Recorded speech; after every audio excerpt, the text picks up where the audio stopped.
দেৰগাঁও আৰক্ষী থানাত উত্তেজনাময় পৰিৱেশ। এজন ছাত্ৰৰ মৃত্যুক লৈ উত্তেজিত ৰাইজ। ঘটনাৰ বিৱৰণী মতে আজিৰ পৰা ৩-৪ দিন পূৰ্বে দেৰগাঁও জেলমনি অঞ্চলৰ এজন ১৭ বছৰীয়া ছাত্ৰক ক্ৰিকেট খেল উপভোগ কৰি থকা সময়ত ৪জন অচিনাক্ত ব্যক্তিয়ে বেয়া ধৰণে মাৰপিট কৰে। নিশা টেনিছ ক্ৰিকেট খেল চাবলৈ সমনীয়াৰ সৈতে গৈছিল বিশাল দাস নামৰ ১৭ বছৰীয়া ছাত্ৰজন। তাতে অচিনাক্ত যুৱকৰ লগত কাজিয়াৰ সূত্ৰপাত হয় আৰু বিশাল দাস নামৰ একাদশ শ্ৰেণীত পঢ়ি থকা ছাত্ৰজনক গুৰুতৰভাৱে আঘাত কৰে আৰু কাষৰ পথাৰত পেলাই থৈ যায়। সংকটজনক অৱস্থাত যোৰহাট চিকিৎসা মহাবিদ্যালয়লৈ নিয়া হয়। তাৰ পৰা উন্নত চিকিৎসাৰ বাবে ডিব্ৰুগড় চিকিৎসালয়লৈ প্ৰেৰণ কৰে যদিও মাজ ৰাস্তাতে আজি বিয়লি ৪মান বজাত যুৱকজনৰ মৃত্যু হয়।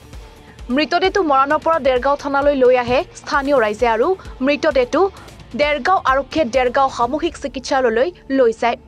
স্থানীয় ৰাইজৰ মতে ই এক হত্যাকাণ্ড। একমাত্ৰ পুত্ৰৰ মৃত্যুত পিতৃ অজন্ত দাস আৰু মাতৃ ৰেখা দাস শোকত ভাঙি পৰিছে। মৃত্যু হোৱা ছাত্ৰজনৰ সম্বন্ধীয় ভাতৃয়ে উচিত তদন্তৰ বাবে দেৰগাঁও থানাত এজাহাৰ দাখিল কৰে। ঘটনাটো মানে আমাৰ ওচৰতে খেল আছিলে, খেল চাবলৈ গৈছিলে আৰু খেল চাবলৈ যাওঁতে মানে সি ঘৰলৈ অহা নাই। আমি ফোন কৰিছোঁ আৰু পথাৰত পৰি আছে। এইটো কোনোবাই মাৰিয়ে পেলাই দিব লাগিব। মানে এতিয়া ১৭ বছৰ হৈছে। ক্ৰিকেট খেল চাবলৈ গৈছিলে। হয় হয়, ঘটনাটো হৈছে আৰু ৰাস্তাত পেলাই মানে পথাৰত পেলাই দিছে। বেয়াকে মাৰিছে। হয়, কামিহা ভাগি গৈছে। আমি হস্পিটেল নিছিলোঁ। আজি ৪ দিন হ'ল। আমাক আজি মানে ডিব্ৰুগড় এফআই কৰিছিলে। ডিব্ৰুগড় এফআই কৰোঁতে আপোনাৰ আমি মাজবাটতে মানে মৃত্যু হ'ল।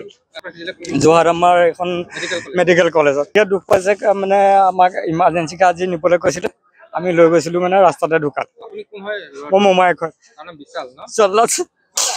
মানে আমি এতিয়া সি তাক ইমান সুধিলোঁ, সি নক'লে একো। আৰু নোকোৱা বিনিময়ত মানে আমি এতিয়া ক'বলৈ কাকো একো মানে আমাৰ মোৰ নাইকিয়া নিচিনা হৈছে।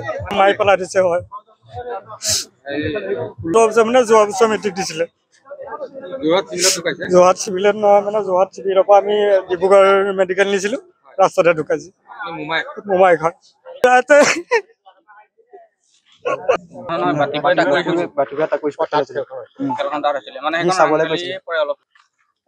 খেল হৈছিলে 9 তাৰিখৰ পৰা মানে ঘটনাটো মানে সি খেল চাবলৈ গৈছিলে। খেল চাবলৈ গৈ কিবা কাজিয়া হৈছে বুলি কৈছে মানে। তাৰপৰা তাক মানে 4জন ল'ৰাই মাৰিছে আৰু 4জন ল'ৰাই মাৰি মানে খেদি এজন মানে মানুহ এঘৰৰ আগফালে মানুহ মাৰি তাৰপাছত এই ৰাস্তাটো ৰাংঢালী পথাৰৰ মানে ৰাস্তাই এই পায়ে তাক মানে পেলাই থৈ গুচি গৈছে। আৰু সি নিজে কোৱা মতে 4জন ল'ৰাই মাৰিছে আৰু 4জন ল'ৰাই মৰাৰ পাছত এজন ল'ৰাই মৰিছে বুলি পানীও খুৱাই থৈ গৈছে মানে। মৰিব বুলি পানীও খুৱাই থৈ গৈছে। তাৰপাছত আমি গম নাপাওঁ, আমি যোৱা নাই। সি কোৱা মতেহে। এতিয়া ধৰি লওক আজি 3:30 তাৰ মানে মৃত্যু হ'ল। মৃত্যু মানে যোৰহাটৰ পৰা আপোনাৰ ডিব্ৰুগড়লৈ ৰেফাৰ কৰি দিছিলে, কিন্তু ডিব্ৰুগড় হস্পিটেল নাপালেগৈ। ক'ত মানে বুকুৰ কামিহা 3ডাল নে 2ডাল ভাগিছে বুলি কৈছে ডক্টৰ।